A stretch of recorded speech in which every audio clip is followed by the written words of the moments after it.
Welcome to the Virtual Center for the Study of the Constitution and Civic Responsibility, an ongoing inquiry into the origins and evolution of American government. The Executive Director of the Virtual Center is Dr. Bill O'Brien. He's also the host of this discussion. And here he is, Dr. Bill O'Brien. Thank you, Agnes, and welcome to a Tuesday edition of the Virtual Center for the Study of the Constitution and Civic Responsibility. Today is Tuesday, the 28th day of March in the year 2017. It is a pleasure to be with you, as it indeed always is. But I particularly enjoy it when we can do programs, live programs, because it gives you the people out there a chance to react to a number of the ideas and issues being put out there for your comment. Because what we've been talking about yesterday and we'll continue today, which is tied obviously to the issue of the Affordable Care Act and efforts to overturn it this past weekend that were unsuccessful, and the president making the decision last Friday afternoon at 3:30 to pull the bill because they didn't have the sufficient number of votes to pass the alternative to the Affordable Care Act. And now what people are talking about is the logical outcome of that and what happens. This is where we are, but the point I'm trying to make is that many of the points and issues that I was raising, which indeed are linked to or connected with this in very, very important ways. In no way am I assuming even that I have the kind of expertise and knowledge that can basically suggest to people what is and what ought to be done. Basically, what I'm trying to do is raise questions and to raise or introduce perspectives that cause people to think about issues related to this that perhaps they hadn't thought of before. It's important to mention, I think everybody knows this, but every once in a while it's important to mention it anyway, just as a reminder. There are a lot of people out there with agendas, with their own agenda. And consequently, because of that particular agenda, whatever it might be, they're going to focus on and raise certain issues and at the same time not raise others. So in a sense, those who have an agenda are never going to give us the whole story. They're only going to give us that portion of the story that's best suited to support their agenda.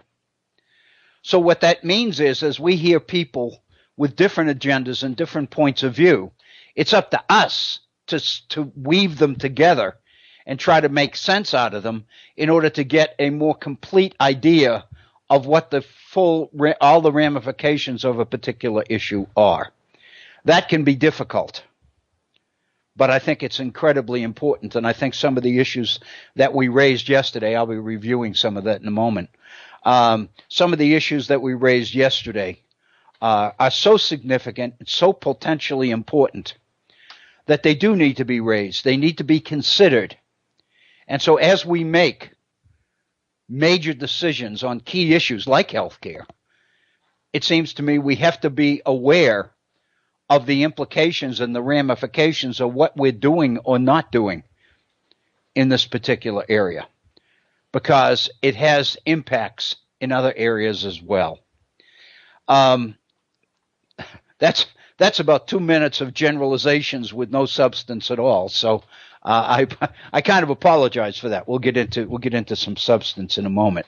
Let me first open once again by welcoming you to today's program and reminding you that you do have an opportunity, an open invitation to participate actively in this program, either by coming on the air with us or perhaps dropping me an email and sharing your thoughts or your ideas, comments, suggestions on these particular issues. And if you drop me that email, I'll be glad to get your ideas on the air for you. And then a third option is our Facebook page, because there are a number of postings on the Facebook page which tie into this particular issue. In fact, much of what I'm talking about here in the area of healthcare stems from an article that I posted, put a posting on and a link to last week. And it's the idea of fake freedom. It's the article written by the woman, we talked about it on the air last week, if you recall, the woman who moved here from Finland 8 years ago.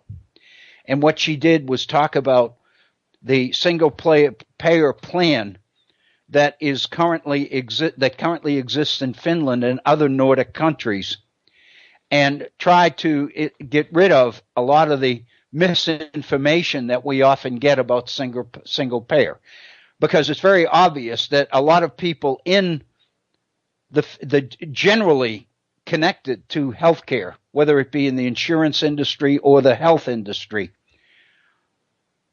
have a real stake in preserving this market free enterprise idea. And the thing that they most oppose is the idea of single payer.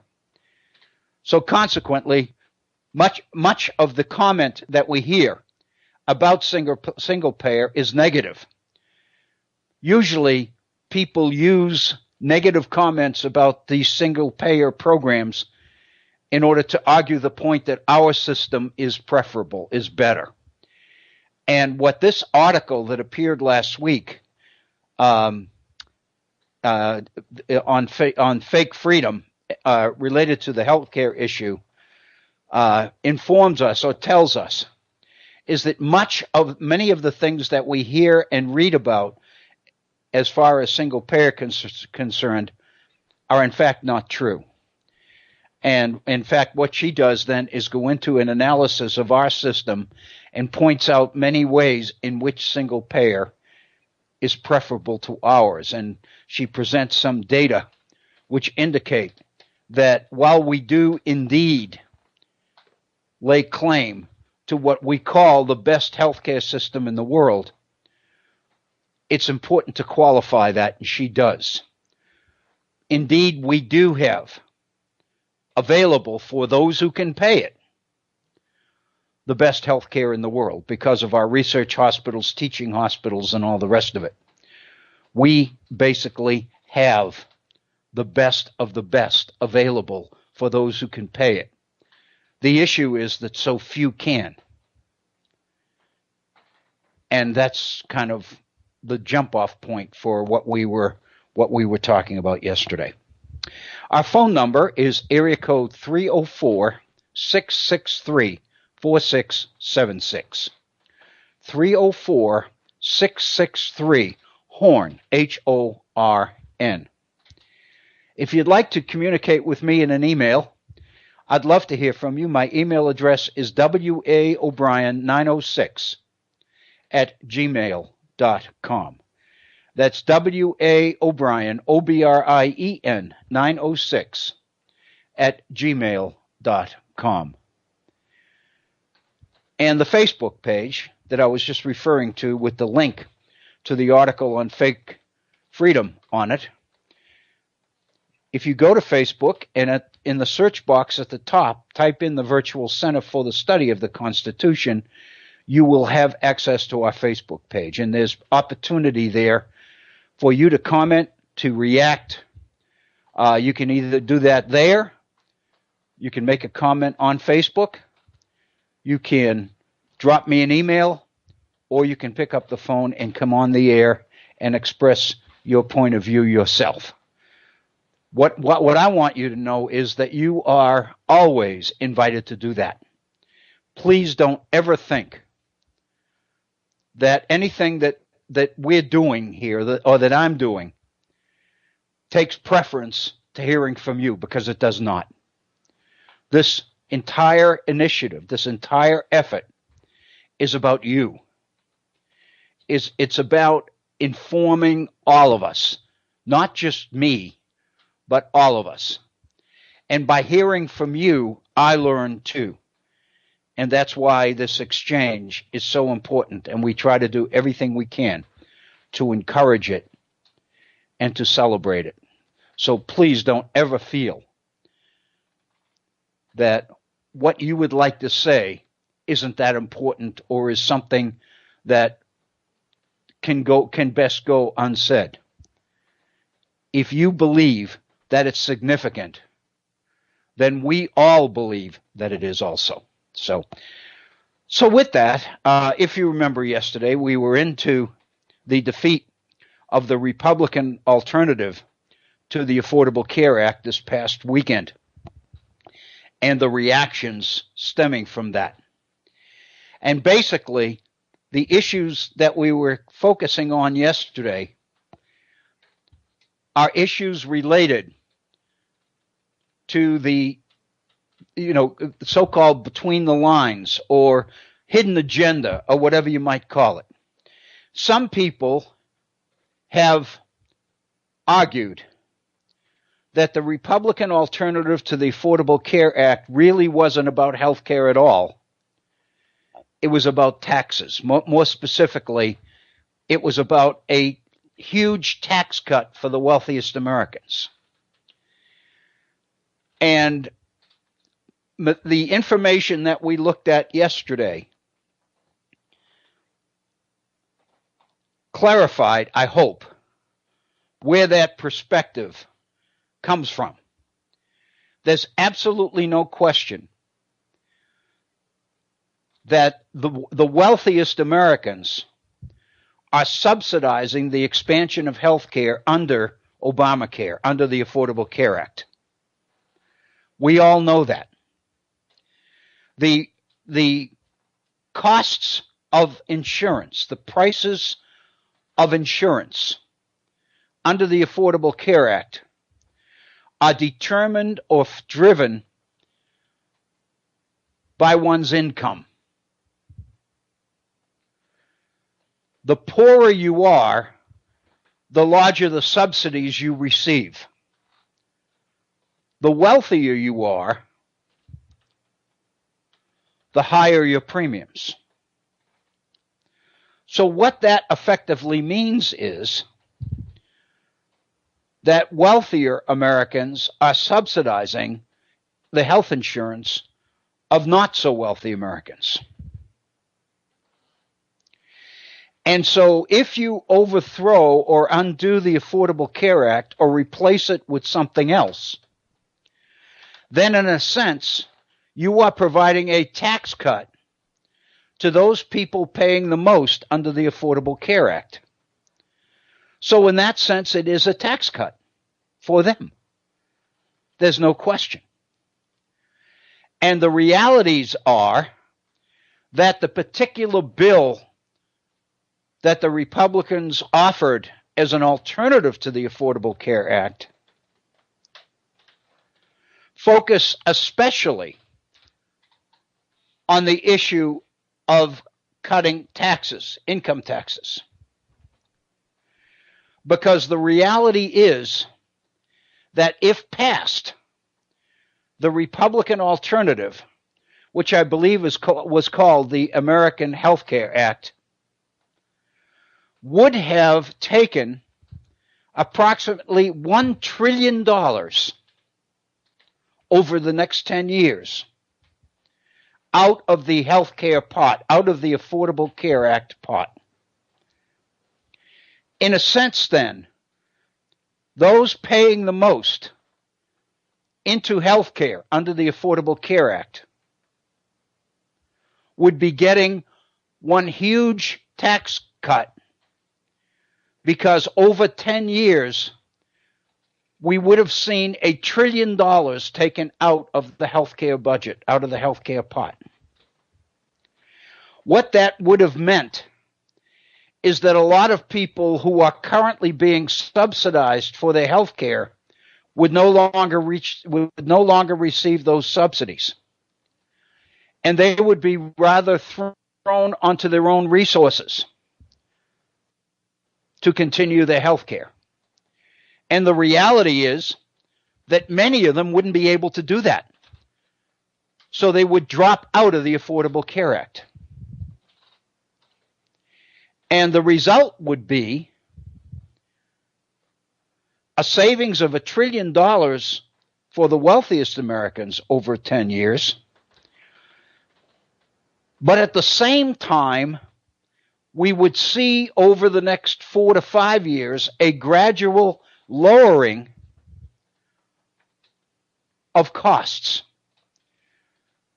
The projections, the Congressional Budget Office projections on the Republican alternative bill suggest, first, that $1 trillion would have been taken out of the health care budget over 10 years under this bill. Secondly, that rates, insurance rates, would continue to go up probably for the next 4 years. But then they would begin to decline, to go down. And the reason that the cost of health care after 4 years would begin to go down would be because more and more people had dropped out of the system because they couldn't afford their own health care without the subsidies. That's the first thing. Yet another piece of information from the Congressional Budget Office was that over the next 10 years, not only would $1 trillion be taken out of healthcare,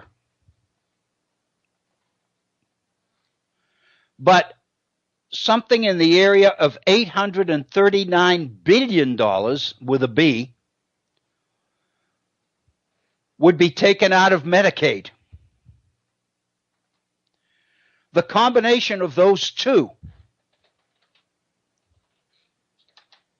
the trillion and the $839 billion added together, would be something over $1.75 trillion in reduced health care costs over the next decade. Matt O'Brien, in the article we referred to yesterday from the Washington Post this weekend, pointed out that by taking, close to $2 trillion out of the healthcare budget over the next 10 years, that would make a second tax cut much more attractive to Americans, because people would see that healthcare was not costing them nearly as much 10 years from now as it is now. In other words, by taking that much money out of healthcare, you would be creating an environment or a climate which would be much friendlier to yet another tax cut, because the costs of healthcare had gone down so much. But the reality is, of course, the real issue is who's getting this money and who's losing it. If $839 billion are being taken out of Medicaid, that means that these people on Medicaid are losing that money. And so the fact of the matter is, there's nothing that's being talked about as to winners and losers here. But the reality is that there's no question that tax cuts, as much as anything else, are key considerations in this Republican alternative to the Affordable Care Act. But as we talked about yesterday, there's more to it than that. And the more to it leads me to believe that it's more about tax cuts than it is about health care. Because as we'll recall over this past weekend and toward the end of last week, the president was, and Paul Ryan together, were in search of votes, enough votes to pass this Republican alternative. For the most part, the American Health Care Act, the Republican alternative, was crafted by Paul Ryan.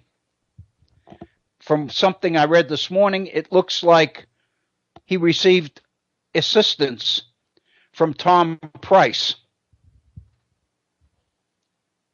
who's currently in the president's cabinet.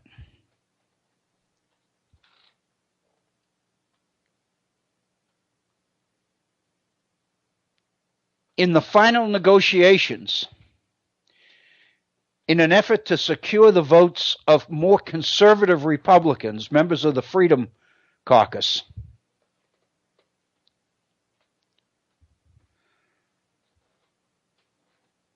President Trump, by this time he was the one doing the last hour or so before the decision was made to pull the bill. The Freedom Caucus was dealing directly with President Trump, not with Paul Ryan. And at the 11th hour, the president made additional concessions to these conservatives in hopes of persuading them to shift their shift from opposition to this bill to support for it. And one of the concessions that the president made to the Freedom Caucus was to eliminate the requirement for the provision of essential health services that's currently in the bill. That is a holdover from what was in the Affordable Care Act. Let me go back and repeat that because it's a little bit complicated. Obamacare, the Affordable Care Act, had guaranteed, well, when I say had, since the Affordable Care Act is still the law of the land, I guess we should put it in the present tense. The Affordable Care Act requires that insurance companies who write health policies for clients must include coverage for these essential services. There are 10 of them. And they are as follows: outpatient care, emergency room visits, hospitalization, maternity and newborn care, mental health and addiction treatment, prescription drugs, rehabilitative services, lab services, preventive care and pediatric services. There are a total of 10 essential services that must be included in every healthcare policy that an insurance company writes under the Affordable Care Act. Because these conservatives, these Freedom Caucus members, wanted to get government out of healthcare altogether and make healthcare totally a market-driven issue, President Trump made the offer to remove the requirement for essential services from the Republican alternative to the Affordable Care Act, from the American Health Care Act. In other words, if you look at those 10, outpatient care, emergency room visits, hospitalization, maternity, mental health and addiction, prescription drugs, rehabilitation services, lab services, preventive care, and pediatric services for children, that's pretty much a summary of what healthcare is all about. Yet President Trump was willing to take that out of the Republican bill in order to attract conservative votes, to attract Freedom Caucus votes. To me, this is my interpretation now. If you take the major elements of health care out of a health care bill, then you have to conclude that the damn bill has nothing to do with health care. That's not really what's driving it, at least to these conservatives. They want government mandates that insurance policies must cover key areas of health care. They want those mandates out of the legislation. So the conclusion must be that health care is not their major concern. Which raises the question, if it's not health care, what is it? What is it that this is all about to these people? To citizens, to us, to the media, in the discussions and the press conferences and all the rest of it that we've seen, it's about health care. But to the actual people drafting the legislation and passing it, they're calling it health care. They're calling this health care legislation. The president is calling it better coverage for more people at less cost. It's going to be beautiful. You'll love it. And while he's saying that, he's cutting a deal with the Freedom Caucus to take all the elements of health care out of the bill. So one has to ask, what is this about?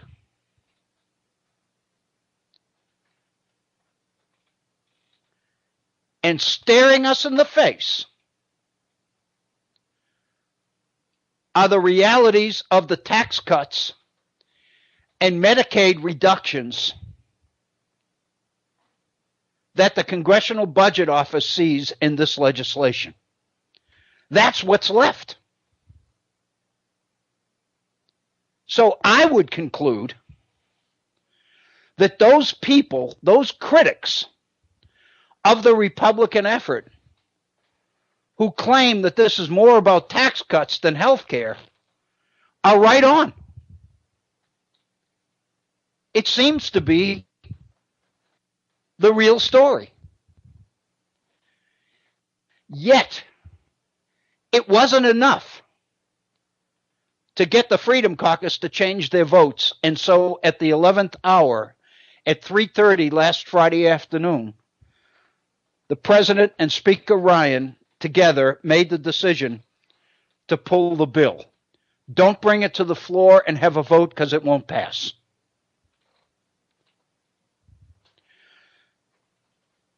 It looks like a few members of the Freedom Caucus might have switched, but not nearly enough to pass the bill. And immediately after they pulled the bill, the president said if we had gotten a few Democratic votes, we could have passed this. Later on, he changed his tune and focused on the Freedom Caucus and their unwillingness to change their votes as the reason that the vote was canceled. But the next question that one must ask is, what in heaven's name did the Freedom Caucus want? Taking all the health care requirements out of the bill wasn't enough to satisfy them. They must have wanted more. I wonder what that more was.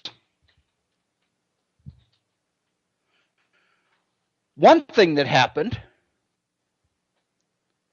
is that when you took all of these healthcare essential services out of the bill, when you make those kind of extreme commitments to the conservatives, moderate Republicans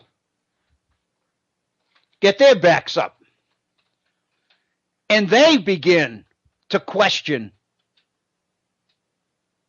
the validity of the bill. So in their efforts to attract conservative votes, the administration drove away moderate supporters of the bill. But the fact of the matter is the Freedom Caucus, for the most part, didn't give in. And after the fact, they were praised for that. Joe Scarborough praised them. In fact, Joe Scarborough said the Democrats ought to thank the Freedom Caucus themselves because they helped them save the Affordable Care Act. What is it that the Freedom Caucus, extreme conservatives, if you want to call them that, wanted? One thing they wanted is to get government totally out of health care. The president didn't do that. But he did remove the essential services that government insisted upon as a carrot, if you will. But it wasn't enough. And the point that I was trying to make yesterday, and this was made over the weekend by a member of Congress from Kentucky, in trying to get government totally out of the healthcare field, totally out of the picture, these folks are trying to do something that nobody has ever done anywhere. Because the fact of the matter is, in the modern age, in this age, in the 21st century, in the modern world, healthcare is a key part of government's responsibility to govern. The health of citizens is a critical component of government's responsibilities. It stands to reason that government is not likely to abandon it, at least not intentionally. What I mean is that these folks are trying to get government out of the picture in order to make the issue of health care a totally private matter, a totally private sector affair, a market-driven venture totally. There's one more piece of the Republican alternative to the Affordable Care Act. And that is that it would remove health care from the hands of the federal government and return it to the states. It would make health care a state matter rather than a federal matter. It would get the federal government out of the provision of health care totally. In other words, the private sector in each state would work with government, state government, to make the determinations about what was needed in the areas of health care, Medicaid, all the rest of it. Consequently, by eliminating these mandates, these government mandates from health care, the Congressional Budget Office predicted that over the next 10 years, 24 million Americans would lose their health care.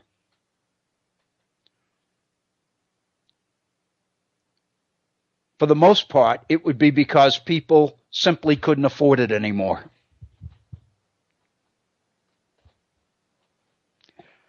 I think it's important to, in order to be complete, it's important to include the idea for the most part. Because the fact of the matter is, many of the people dropping health care would be young people who don't see the need for it, at least not at this point in their lives. By eliminating the Affordable Care Act mandates that everybody had to have health care, a lot of young, healthy people would drop health care. So part of the 24 million would be people who voluntarily withdrew. But for the most part, the 24 million would be composed of people who could no longer afford it because no longer would they have these subsidies. And this is where we were at the end of the program yesterday.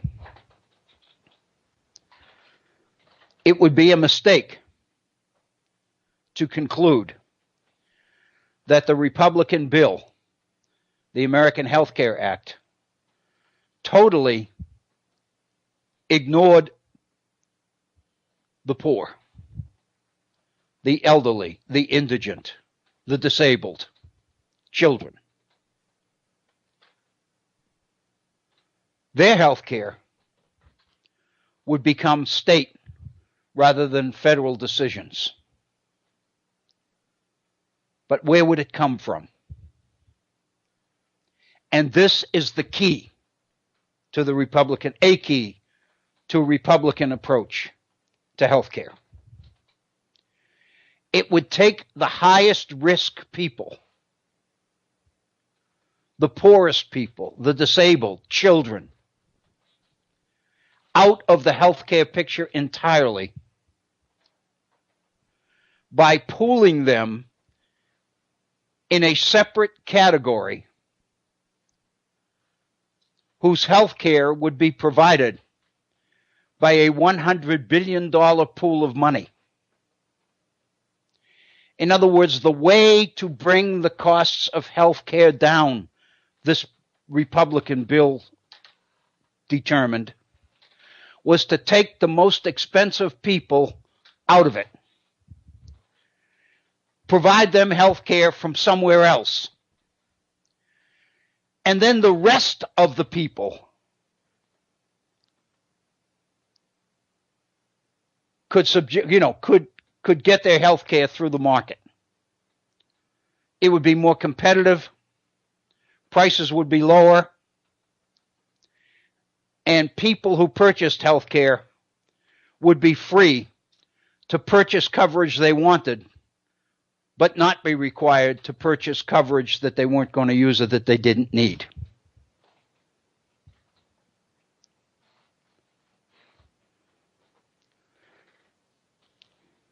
As I mentioned yesterday, Patrick Rooney, a Republican House member from Florida, is the first person I heard in all these discussions talking about this separate pool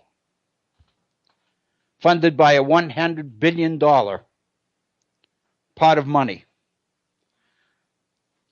That $100 billion pot would be the basis for delivering health care to the poor and the indigent and the disabled and children.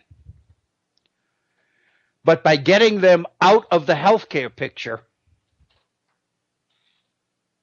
then obviously the cost of health care would go down because the people who cost the most wouldn't even be a consideration anymore. So what you would be doing is reducing the cost of health care by taking the most expensive people out of it and creating a separate category for them. In other words, based on lack of income, based on inability to get a job or a well enough paying jobs to provide their own health care, these people would be forced into this unique category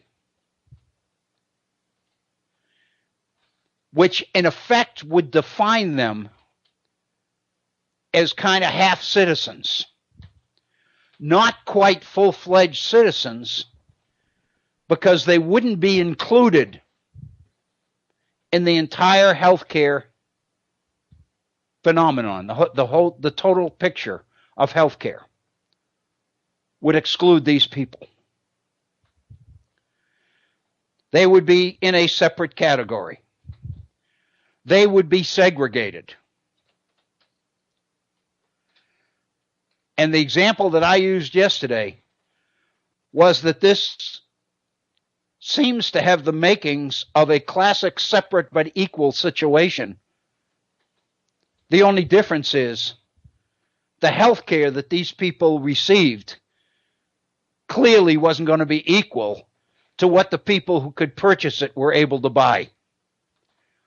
In other words, we would be in a situation where the people who could afford it were able to buy the health care they wanted and needed. The people that couldn't afford it would have to take what they get. I would suggest to you that the implications of that solution are incredibly dangerous. Because what you are in effect doing is creating a pool of people comprised of millions of Americans who would be clearly second-class citizens, dependent on some sort of services, delivery of services that they couldn't afford to pay for.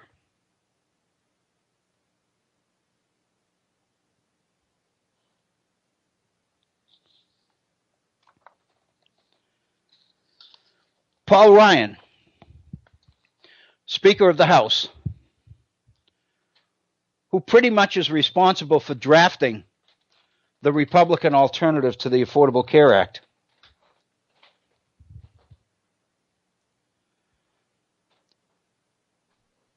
made the comment, freedom, he said, is the ability to buy what you want to fit what you need, unquote. Freedom is the ability to buy what you want to fit what you need.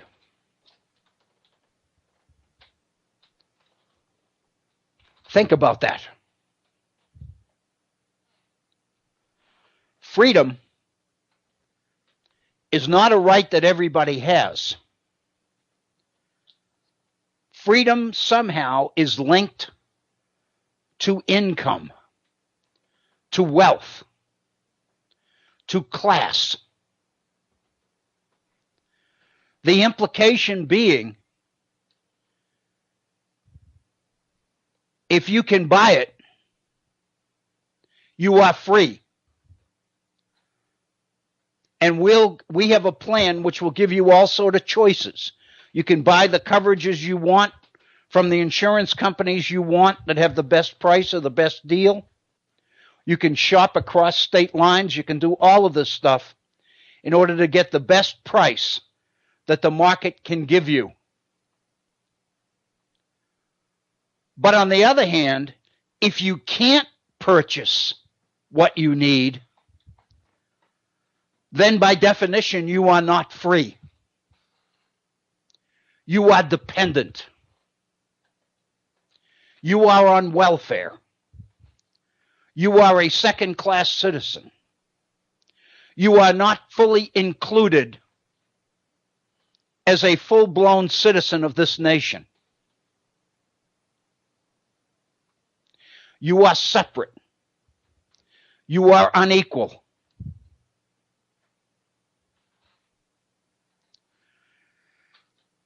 Now we get into the substance of the virtual center and the Constitution of the United States.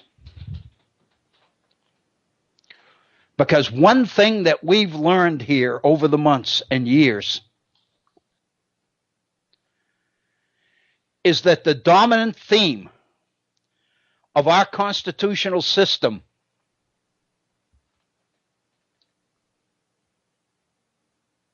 is inclusion. Is the fact that part of government's responsibility to govern is linked to its ability to govern in the name of all the people, not just some, not just a few.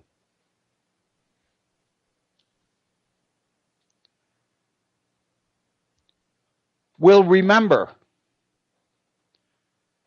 in 1829, James Madison, who wrote the Constitution 50 years earlier, in his support for legislation in Virginia to expand the suffrage, the vote, to the heads of households, to the heads of families, made the comment that up to that time, up to 1829 in America, property was the key ingredient to the right to vote. Property was the way you basically made your citizenship known and valid. If you believed that you were a citizen of this country and you deserved to participate in making the rules governing this country, then you had to be able to demonstrate that you had a stake in this country, that you owned something, that you had a vested interest in what this country did. It was based on the premise that citizenship, good citizenship, was linked to the ownership of property. But by 1829, James Madison recognized that more and more people in this country were working for wages. They couldn't own property because they didn't have the money. And it was becoming more and more likely that more and more of them never would be able to own property.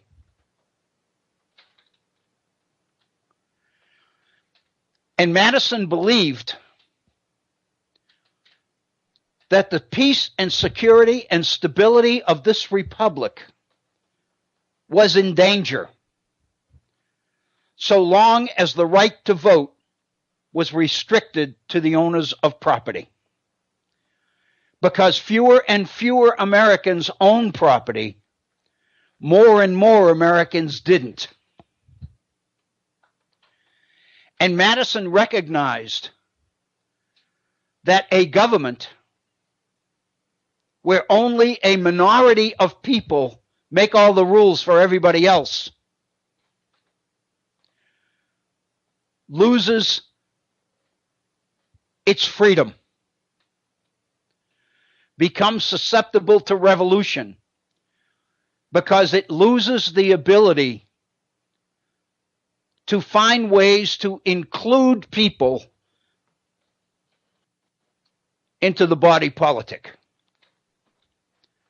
Madison's position was that the right to vote needed to be expanded to non-property holders because with work, it was going to be necessary to convince citizens that the right to vote constituted the right to participate in making the rules under which you agree to live, the laws you agree to obey. And the only way to get people to obey them is to permit them to participate in writing them. Madison's belief was that the right to vote would replace property as the vested interest which was necessary so that all citizens could feel that they were important in this body politic, in this republic.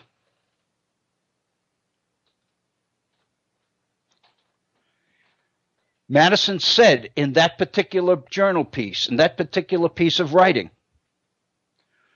that the only alternative to expanding the suffrage was going to be a police state, was going to be forcing people to obey the law by using police and military power. In other words, the republic and the freedom that goes with it would be gone. The only way to preserve the republic and preserve the opportunity for free people in a free society is to make sure that everybody feels that they have a stake, that everybody feels that they are invested in this particular nation, that they have skin in the game, so to speak. Their voice is important. Their opinion is important. There are people who are listening to what you have to say. If too many people don't feel that that's true, then there's no way to expect them to live according to the law, to obey the law, except to force them. And Madison said if we do that, if we have a police state, then we don't have a republic at all. That's how important this was. That's how important it is to include people in the body politic, to make them feel that they matter, to make them feel like, unlike other nations of the world, that in this nation everybody is important. Before the law, everybody is equal. Everybody's expected to obey the law. Not just the few, but everybody. And now we're going to create a separate category for people who can't afford to pay for their own health care. In the 21st century, we are playing with dynamite. That particular idea of taking the poor out of the competitive healthcare game and creating a separate category for them and putting them on the dole for healthcare and giving them what you can afford to give them rather than what they need, rather than what they believe that every citizen has a right to, is to tamper with revolution in this society.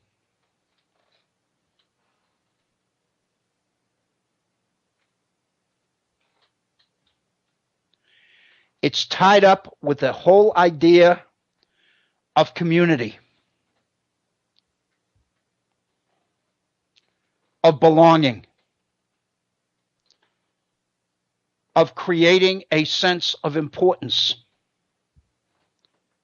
making people feel that they matter.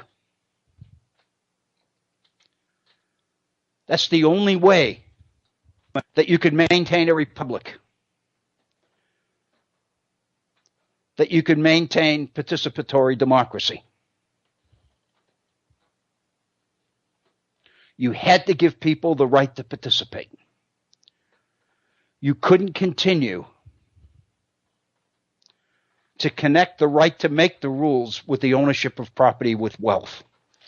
But in fact, that's what this Republican bill would have done. It would have rendered the right to be free to pursue the best deal in healthcare on the market to those who could pay for it, and would have excluded millions of Americans from the process, thereby making them second-class citizens and potential revolutionaries. Think about it for a minute. Psychologists and sociologists have been saying for a long time that it's very obvious that the number of young people in America's cities who belong to gangs the shootings in Chicago, the death rate in Chicago, for example, in these gang wars. Not only driven by drugs, predominantly drugs, but also territory and all the rest of it. The work and the research that they've done on gang membership suggests that many of the people who turn to the gang are in search of the right to fit in, the right to belong to something. These are people who are free-floating, who don't belong anywhere. When they join the gang, they feel accepted. They feel that they matter, that they have worth. The message is clear. The message is clear.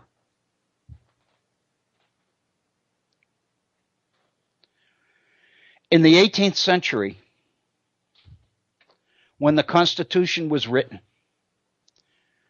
and before that, when the Declaration of Independence was written, freedom was linked predominantly to property. That's why only those with property could vote and hold political office. The implication was that if you didn't own property, you really weren't free. Because in fact, you weren't. You were dependent on the people with property. You were dependent on somebody else. You weren't independent. Only the ownership of property made you independent. So therefore, if you want decisions in this society to be made by free and independent people, the only way to do that is restrict it to people with property. So the link between freedom and property, a strong one. Go back to John Locke and his two treatises on civil government, written in the late 17th century, in the 1680s. In Locke's second treatise,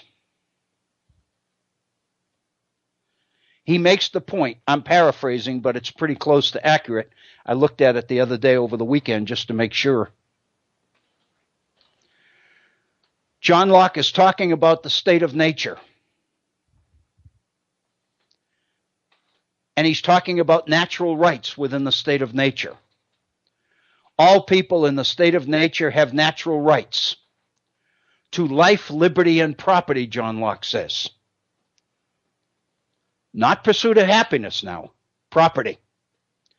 Life, liberty, and property. If you read John Locke, if you look at the second treatise, Locke explains that this way. All men in the state of nature are possessed of natural rights to life, liberty, and property, all of which I refer to, or all of which I call property. Locke believed that one's life was his property. Property he was given by God. Therefore, in the treatise, Locke has a big section on why suicide is not a human right. People do not have the right to take their own life because it was given to them by God. Only God has the right to take your life, not you. Liberty in the state of nature to John Locke was the freedom to own property.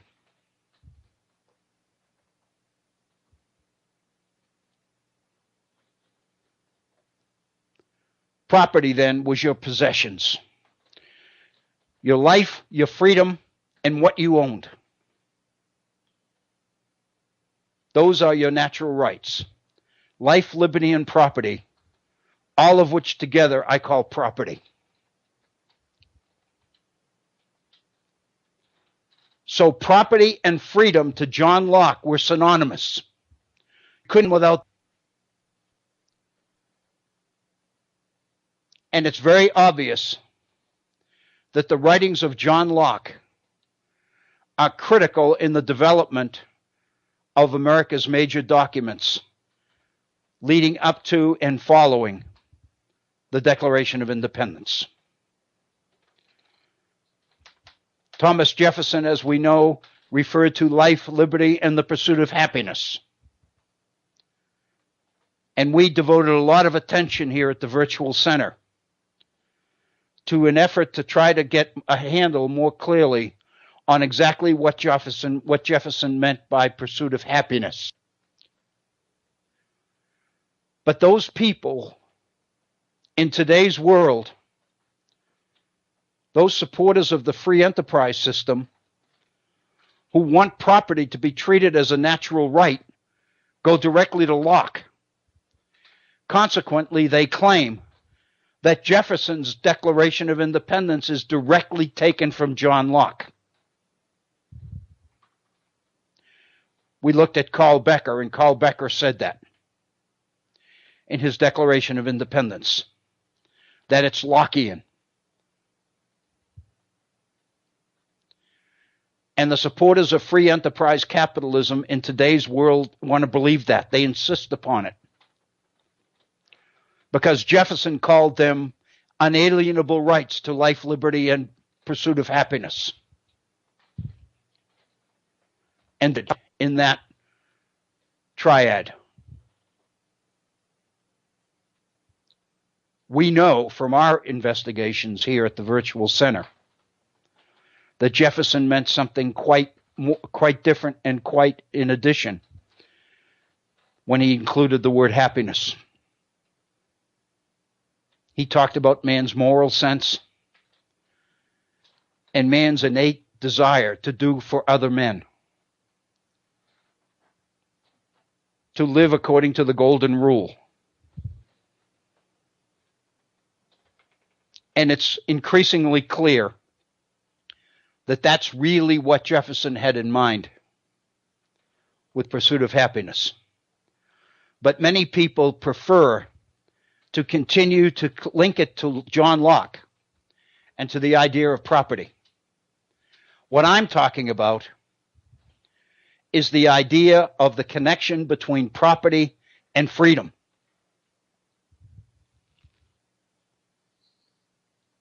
In last week's debate over health care, Michael Pence, Vice President of the United States,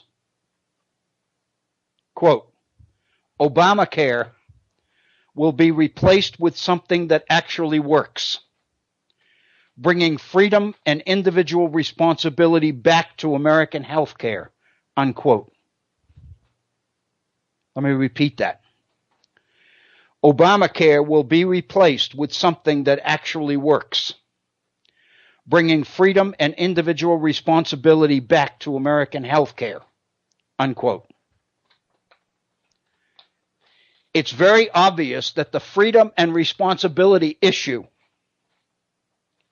that the supporters of the Republican legislation endorsed was tied to the ability to purchase health care. The people who couldn't afford to pay for their own health care are not included in the idea of freedom and responsibility. The market needs to govern healthcare. Choice, competition, the laws of supply and demand, prices being set by the free laws of the market. And what the Republicans concluded, what Paul Ryan concluded, is that the only way to make that happen is to get the poorest people out of the picture. Because as long as they remained in it, somebody else had to pay for their health care. So if that's what we're going to have to do, Let's disconnect them from the body politic. Put them in their own little category. Kind of like the internment camps for Japanese at the end of World War II. And we'll give them what we can afford to give them as they need it there. But we can't let them stain or poison the whole market process of governing governing healthcare in this country. So the irony of the situation is that the Republican legislation would have gone back to the 18th century idea of the link between freedom and property.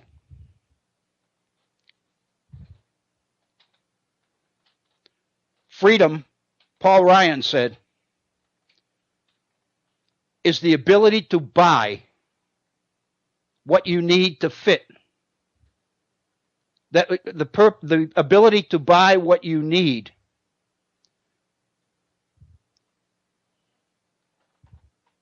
in order to fit your own needs. Well, I'm misquoting him there. Let me go back to the quote. I got it right here.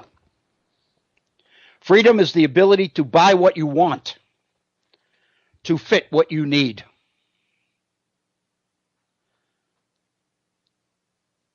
It's independence. It's freedom. And the only way to get it for people in the area of healthcare is to get the disabled, the elderly, the indigent out of the picture. And once you do that, and once you basically return these people to decisions related to healthcare that are made at the state level, then the rest of us can get on with the business of allowing freedom and responsibility to work in healthcare. And we can get the federal government out of it totally. Which really is exactly what they want.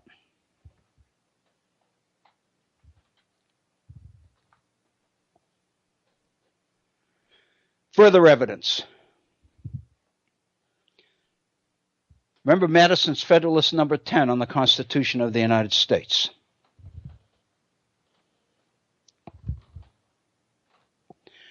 Madison said in Federalist number 10, if you'll remember, that the one thing we can't do in order to control the violence of factions is to take away people's freedom. To take away people's freedom would be like abolishing air because it contributes to fire. It supports fire. The cure would be worse than the disease. Freedom is the key in this republic, Madison is saying. And therefore, the Constitution of the United States, the frame of government, puts a premium on individual freedom. And then Madison goes through some history. And he tells us straight up, point blank, that throughout history, the major cause of factions, the major cause of instability and injustice in popular governments is caused by the unequal distribution of property. Those who have it and those who don't. Those who have large amounts and those who only have small amounts have always been the source of insecurity and injustice and confusion in popular governments throughout history. Again, in Madison's mind, in the 18th century, the link between freedom and property. Everybody must have freedom. But the only people who are free are the people who own something. And if they can demonstrate that they own it, we'll let them vote. 50 years later, Madison sees that that has to change because it's going to bring down the republic. There's a long tradition of this.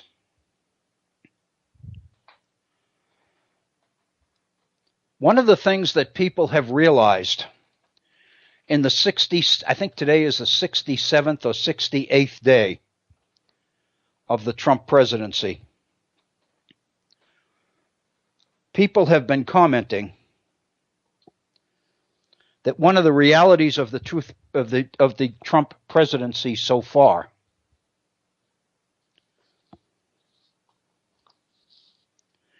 is reflected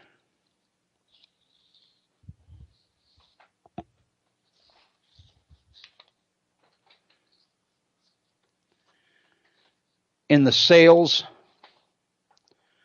of a couple of books. It's a little bit frightening, but the sales of George Orwell's 1984 have exploded over the last month and a half, 2 months.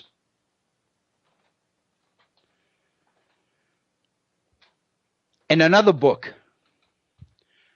that has become must-reading with the arrival of the Trump presidency is Hannah Arendt's book on the origins of totalitarianism.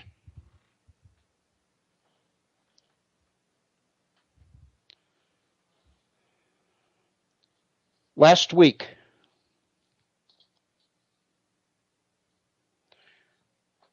an article was published dated March 26th. Today's the 28th. 2 days ago, it came out in truthout.org. If you go to the website Truthout, Truthout, truthout.org, on the homepage, you will see reference to an article entitled The Power of Ordinary People Facing Totalitarianism by Kathleen Jones.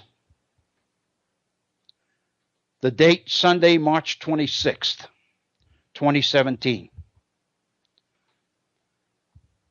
This article is a review of the applicability, the application of Hannah Arendt's Origins of Totalitarianism to the Trump presidency.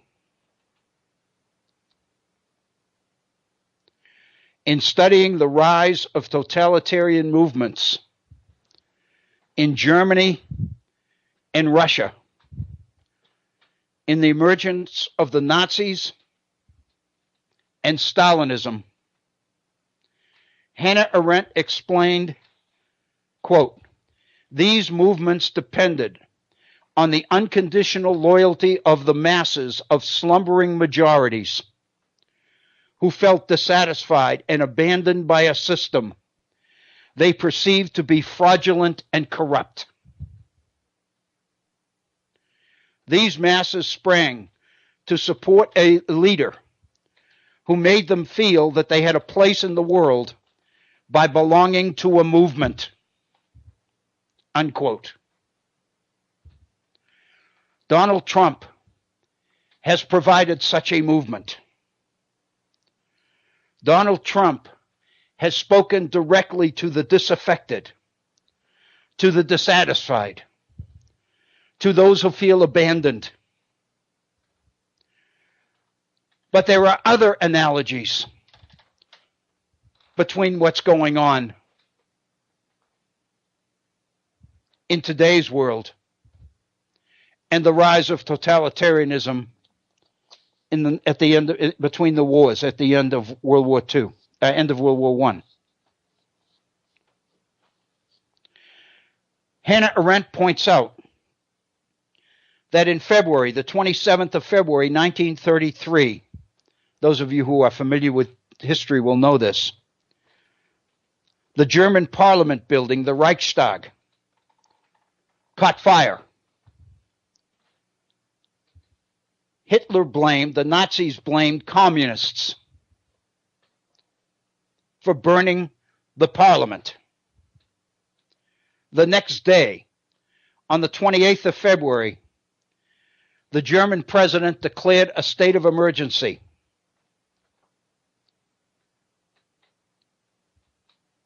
Citizens were denied basic rights and were arrested in droves.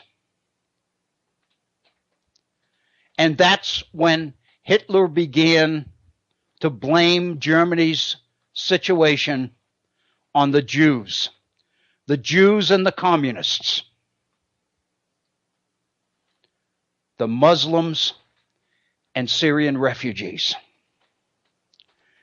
Keep out the refugees, build a wall, arrest those people that are in the country illegally, expand the detention camps. What are you saying to your supporters, to the people who elected you? You are saying, these are the problems that are making your life miserable, and I'm going to fix them. I'm going to fix them by getting rid of the people who are causing them. The illegal immigrants, Muslim terrorists, gang members and drug dealers.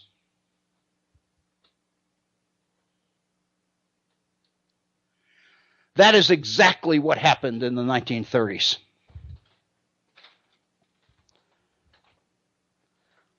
But there's one additional piece to this.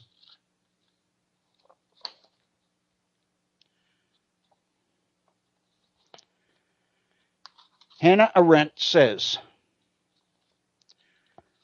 some of the key conditions connected with the emergence of totalitarianism were increasing xenophobia, racism and anti-Semitism, hostility toward elites and toward mainstream political parties. Along with these, Arendt cited, this is the article written, the article that's in Truthout, that, if you remember, was written by Kathleen Jones.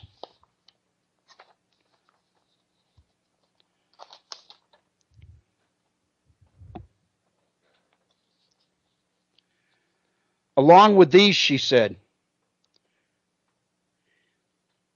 an intensified alienation of the masses from government, coupled with the willingness of alarming numbers of people to abandon facts or to, quote, escape from reality into fiction, alternative facts, fake truth, fake news.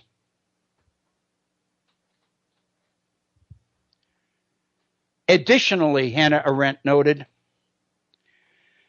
is an exponential increase in the number of refugees and stateless people whose rights nation states in the 1930s were unable to guarantee. Non-citizens, people who don't fit, people who don't belong, people who don't go to church, the same church you do, or worship the same God you do, or dress the way you do, or love the way you do. People who are different and don't belong and threaten our way of life, threaten our culture, threaten our standards, threaten and destroy what it means to be an American. We need to get rid of them. We need to first identify them. We've got to bring them out. And then we have to deport them, or at least detain them. The message here that Arendt is talking about is that totalitarianism thrives when there are large numbers of people who don't belong, who can't fit, who are different colors, different religions, different races, different national or countries of national origin. They are people like refugees. They don't belong anywhere. No state wants them. Nations want to get rid of them. Send them somewhere else, but not here. The travel ban, the Muslim ban, the wall.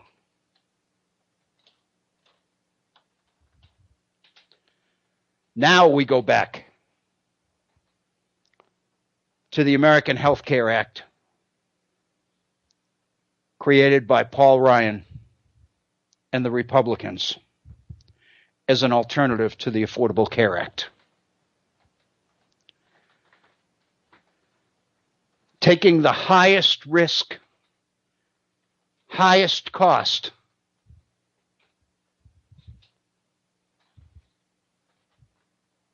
lumping them together in a separate category, taking them out of the body politic, creating them as a separate class of citizens. But they're really not citizens anymore. They're kind of unique. They sure don't fit with the rest of the citizens because the rest of the citizens are working in the market. They're buying health care. So what we're doing is exactly what James Madison told us in 1829, we can't afford to do. Allowing the nation to be peopled by large numbers of people who don't belong anywhere, who aren't like us, who don't fit. They're the crime. They're causing the crime. They threaten our security. They threaten our freedom. Hitler had his Jews and his communists. We've got our Muslims and our refugees. Now, through legislation, we're also going to have our poor people, who are all rounded up in one category, and they get their own version of health care. But for the rest of us, freedom applies. We are free to choose, free to purchase on the open market. Companies are free to compete for our business. The magic of the market that Ronald Reagan talked about is going to become operative in the area of health care. 1/6 of our budget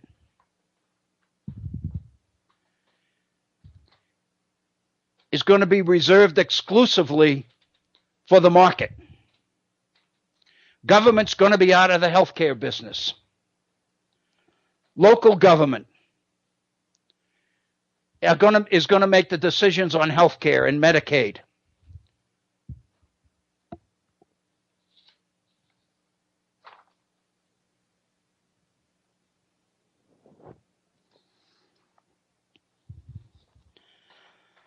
Tom Cotton, senator from Arkansas, Republican senator from Arkansas, last Sunday morning on CNN,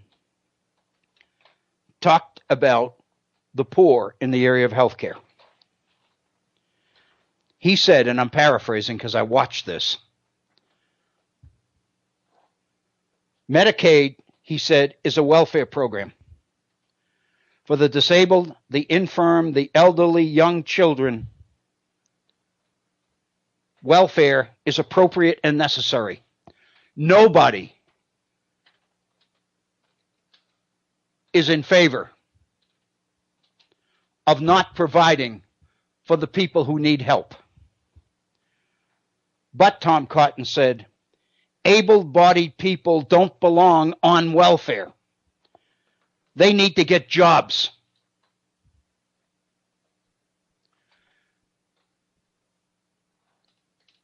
And we're making sure that they do it. Only if they have a job, if they have an income, can they become a fully participating citizen in this society. Only then do they have freedom. Because they will own something. But as long as they remain indigent, dependent on health care provided and paid for by somebody else, they are not free. And the implication is they don't deserve to be free.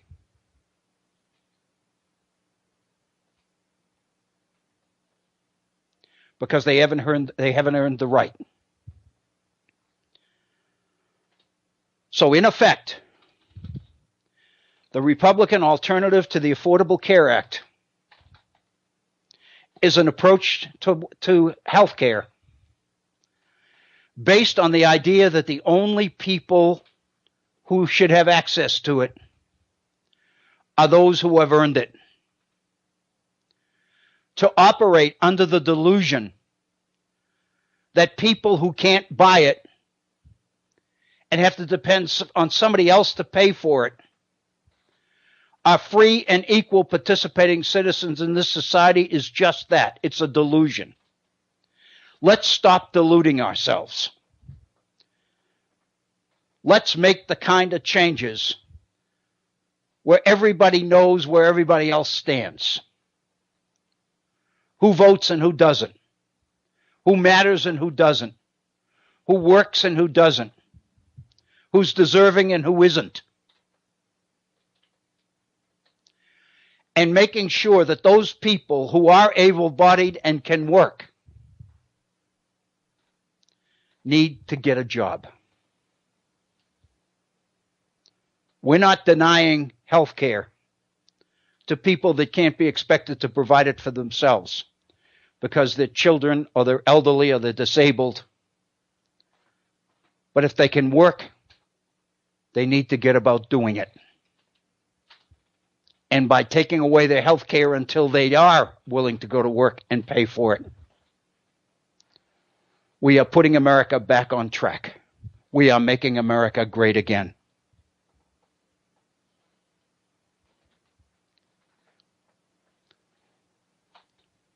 We're at 57 minutes after the hour.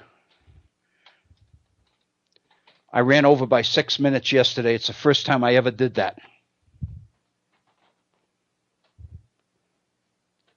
On this Tuesday, I'll make sure that I get out of here at the appropriate time.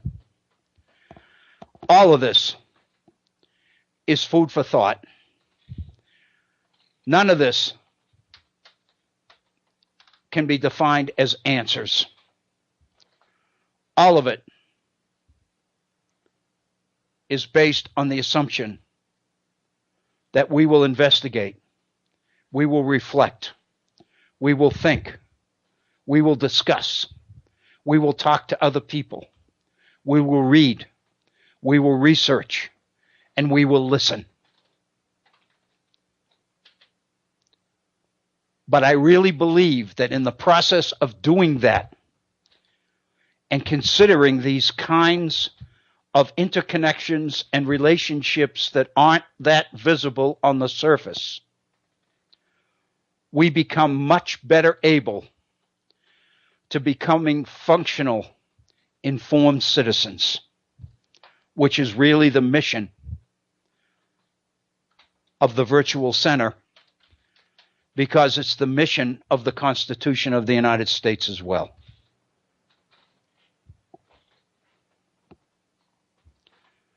With that, I want to thank you for tuning into today's program. We're in our last minute. We're 59 minutes after. I want to thank Agnes, Bob Kincaid, and the folks at Head On Radio Network for their continued support of the Virtual Center. Mostly, I want to thank you for your continued support of them and me and the Virtual Center. We're not talking money here. We're talking support, endorsement, listenership, discussion, education, communication, conversation. That you continue to support me in my effort to do this and to stimulate it, I'll be forever grateful. I hope you have a wonderful evening. Be kind to each other. Lord willing, we'll be back tomorrow at our regular time, 1 p.m. in the East. For the Virtual Center and for the Head On Radio Network, this is Bill O'Brien. Thank you, and have a good day.